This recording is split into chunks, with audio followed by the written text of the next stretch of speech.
should I? Why should you? Well, Why?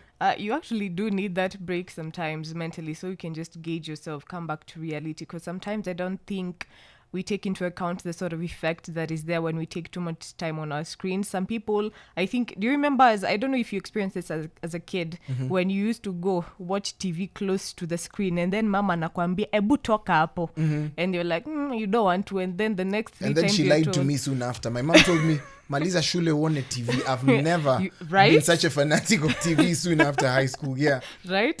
So that's when, nowadays I'm like, yeah, they're actually protecting us from something, because too much screen time can affect your eyes. It can affect you. Then you end up having complications with your sight. So some things like that ought to keep us in check and help us to take those breaks. So sometimes we need just protection for our eyes. That's what, taking care of your health. Your eyes are part of your health. Now if you go blind or partially have some issues, you will also, yeah, it's crazy because yeah, I'm a victim of that. Oh, my really? eyesight is not so clear because Yeah. of the screen time that I usually have. But of course, there's things like overstimulation, especially for kids. I did a social experiment. There's this thing I saw online. Yes. And they're talking about how you need to be careful on the screen time.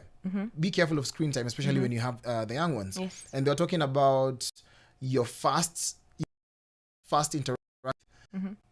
This these kids shows. Yes. And they blamed it on overstimulation because the reaction that comes after a child is first exposed to things like Cocomelo or Antretrol is more like overstimulation with the sound and with the colors. I don't know if you have something to say about overstimulation, and that's what's causing addiction. Yes. And concentration becomes smaller because of overstimulation. We want our mind to be overstimulated every time we want to be entertained. Yeah, because you see, when we spend time on our screens, especially down on social media, because I think now that's the biggest thing that we have on this on the tech end, we see a lot of things on our screens. We see so many, I don't say like Cocomelon with colors and stuff, but we see a lot of people doing many things there. So sometimes we have this ideas in our heads that I want this, I want to do it. So we don't even have patience to be able to walk through the process and achieve our particular targets and goals. We want to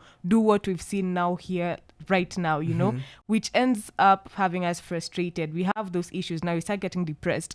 I'm not like Aseli. I'm not doing good. I'm not going out. I'm not even driving. I'm not, I'm going to work with so it's comparison. Yeah, you know, comparison and all of that. So it can be such a frustrating beat for us and very irritating thing, but now those are the things we have to guard ourselves against. So we come back to why we detox. One of the things is to bring us back to reality. So we set our limits, and nowadays I'm so happy that the smartphones usually come with a feature in our settings where you set limits for the apps that you use. You can set for maybe Instagram, you say if I go past 6 hours, freeze the app. It does that, which is a really good initiative. But see, it's your phone, you just ignore. Ignore, right? But you need to build that kind of discipline. Yeah, that's the thing. Teach yourself discipline. With anything in life that you need to achieve and have success in, you have to teach yourself discipline in it. So I think those are the things that Detox helps us with, to come back to reality, and then we set the limits and boundaries of our participation in the online platform.